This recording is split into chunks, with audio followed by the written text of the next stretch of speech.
What's up guys, Artem MMA Analysis here. So on UFC on ABC 3 last weekend we had Charles Oliveira versus Islam Makhachev finally announced, and I am so excited for this fight, man. If you guys don't know, Charles Oliveira has very quickly become my favorite fighter. I've picked him to win and every fight that he's had. I don't think I didn't have a YouTube channel when he fought Tony Ferguson. I don't think I had a YouTube channel when he fought Michael Chandler, but I picked him to beat Dustin Poirier. I picked him to beat Justin Gaethje. And yeah, man, it was the performance over Michael Chandler that really made me love Charlie Olives, man. Charlie Olives is the man.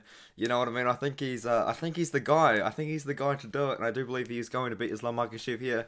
One very, very exciting thing is there's a tiny chance that your boy's going to Abu Dhabi to watch it, man. Like, I'm very excited for that potential opportunity because that whole fight night is so crazy. We've got a couple of bantamweight fights on there. Piotr Jan's on there. I'll make a video about that. We've also got Aljamain Sterling on there. I'll make a video about that too. But yeah, this whole fight night so far is coming together really interesting as well. We've got Lucas Almeida taking on Zubaira Tukhugov. Underrated banger in my opinion, but yeah, man, I'm really looking forward to this fight, but let's just get into talking about Charlie Olives versus Islam Makhachev. As I said, I do think Charlie Olives is going to win. A lot of people are saying, like, Islam Makhachev is the future of 155, but I don't think you guys understand. Like, when I'm saying Arman Tsarukyan's the future of 155, that's because Arman Tsarukyan's 25 years old.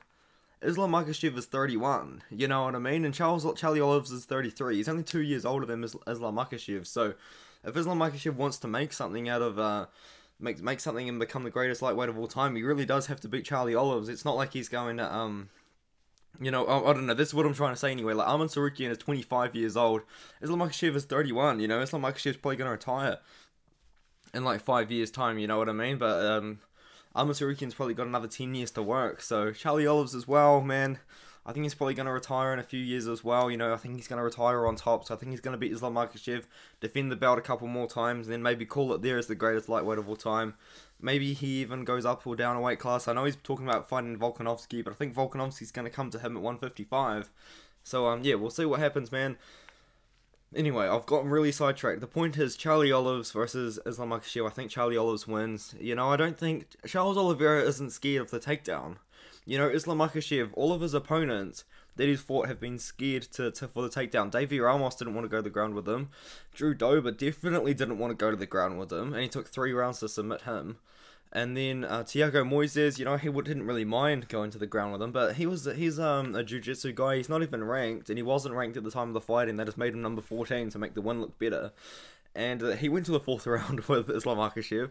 Dan Hooker took the fight on a little bit more than a week's notice, and you know what, he just took it for money, you know what I mean? Like, he took it for money, and even then he didn't even tap to the Kimura, so is what it is. And then Bobby Green took the fight on like less than a week's notice as well. Like, Islam Makhachev's getting a title shot out of nothing, you know what I mean? Like, his best win is over Dan Hooker, who I think was like ranked number 6 at the time.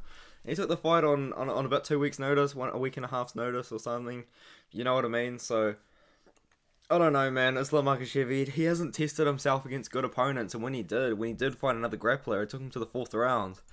Charles Oliveira is a better grappler than Thiago Moises, you know what I mean? Like, Charles Oliveira is potentially one of the better Brazilian Jiu-Jitsu artists in the whole UFC, if not just the lightweight division. But the thing that kind of separates him and Brian Ortega, because Brian Ortega is brought up a lot as the best Jiu-Jitsu artist in the UFC, and that's because Charles Oliveira, he works a lot slower, you know what I mean? He's more of a position over submission guy. Brian Ortega, he sinks that submission in, he goes for that submission straight away, you know what I mean? We've seen that multiple times, especially in the Volkanovski fight.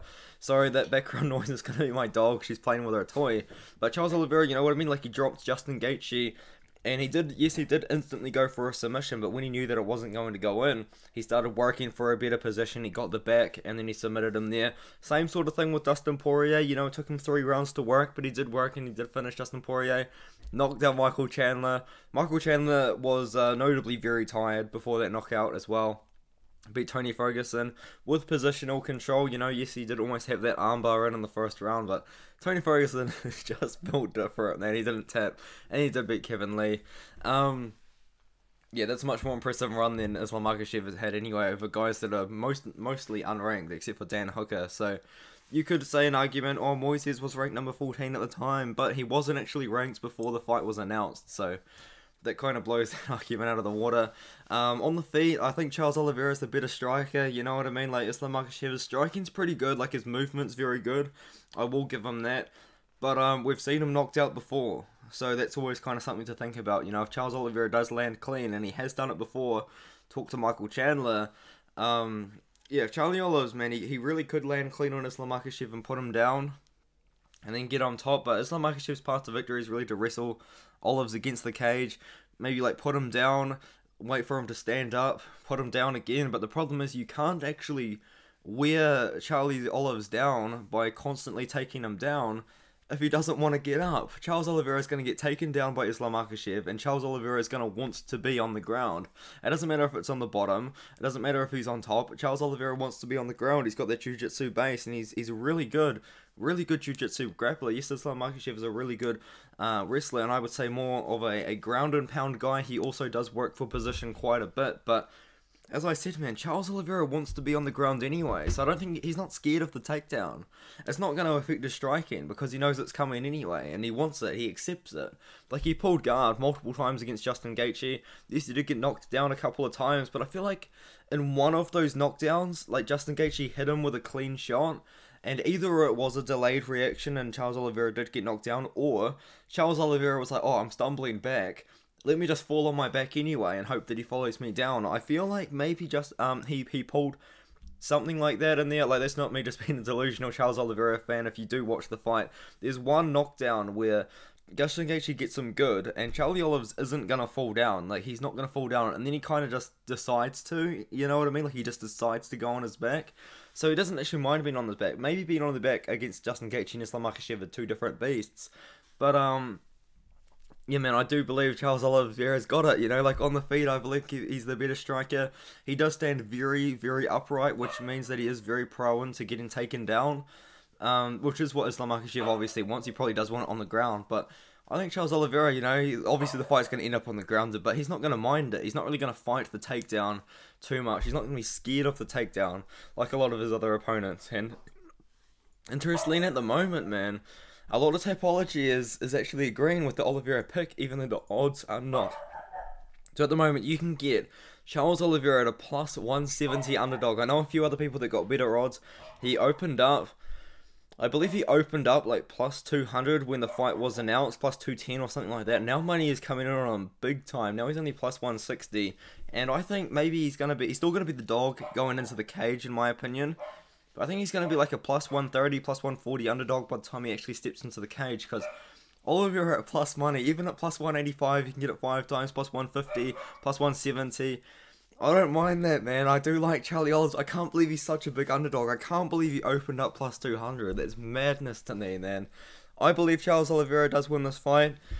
Give me like 7 times out of 10 in my opinion, and which is what Tapology's got. Like, I think Oliveira's probably going to knock him out. I'm actually going to do that. I'm going to pick Oliveira knockout on the feet. I think he puts him down, and then I think he follows, actually no, maybe a club and sub. I think he puts Makhachev down on the feet for sure. I think Oliveira scores a knockdown, and then maybe he follows him down, works the position a bit. He doesn't rush anything. Does Charles Oliveira? He's a very patient fighter when he's on top of his opponents, and then he works a submission while Islam Makhachev is rocked, you know, or still like not able to completely be there, you know. So yeah, give me Olives, man. I love Olives, dude. I really do believe he's gonna get the job done. So give me Charlie Olives. If you disagree, that's all good, man. Like, I know a lot of people do disagree, and Islam Makhachev fan base is going crazy right now, but so is the Olives fan base, man. Like, I'm pretty big on Olives, but I'm not really out here commenting on every post about him, you know. But hey, man, if that's what you're into, that's what you're into. But as I said, there's a small chance. Like, I told my dad, like, as a joke a few days ago, I was like, let's go. This is my favorite fighter, Charles Oliveira. And he said, we'll see. And he actually looked into it, man. He actually looked into it. And then, yeah, he actually looked into it. And then, like, he's thinking about it. He's talking about it. So there's a chance, Millies. There's a chance. Your boy might be going to Dubai. We'll see, man. We'll see. Man, if I do, that would be pretty crazy. It's only 3 months away, though, so not a lot of time to kind of organise a trip. But yeah, I'm going to make a video on Aljamain Sterling versus TJ Dillashaw soon. I'll make a video on Petr Yan versus Sean O'Malley, definitely. I'll probably do that one tomorrow. But yeah, Marina Rodriguez and Amanda Lemos is cool, but I think Rodriguez just smacks her up for 3 rounds, to be honest. I don't rate Lemos that highly, and in my opinion, I think, yeah, Tapology agrees. Everyone's picking Zubaira Takugov, though, which is interesting to me. I think Lucas Almeida's got a pretty good chance at shutting the lights out, you know what I mean? So, let's have a look, man. I mean, I don't know. It just depends. Like, Takugov hasn't impressed me all that much. I think this is Lucas Almeida's time to make a run on the top 15, and I think he's going to capture it, you know what I mean? So, good matchup. I like it. So I'm going to say, I think Bilal Muhammad beats Sean Brady. I don't know what this Tapology votes are saying there. Sean Brady hasn't impressed me. I know like there's a lot of people that are very skeptical about him, but that Michael Chiesa, he was almost finished by TKO by Michael Chiesa. Michael Chiesa's never knocked out anyone in his pro career. Yes, he did get a TKO win, I believe, in the Ultimate Fighter House, but that's not a pro win. Like, I don't know, man. I'm not sold. I'm not sold. I mean, Ismail Nadeev win is a really good win, to be fair. But no, I'm just not sold on Sean Brady yet. If he beats Bilal Muhammad, then I will be. But I think Bilal Muhammad does beat Sean Brady in this one. So yeah, hopefully that video wasn't too long. But oh shit, okay. It's about twice as long as I wanted it to be. I'll see you guys later. Thank you very much. If you made it this far, please subscribe if you're not already. Please like the video if you haven't. And I'll see you in the next one. Probably tomorrow. Maybe the day after. You know, I'm getting up at 4 AM to watch UFC London. I'm so hyped for that card, man. It's going to be crazy. Alright. See you in the next one.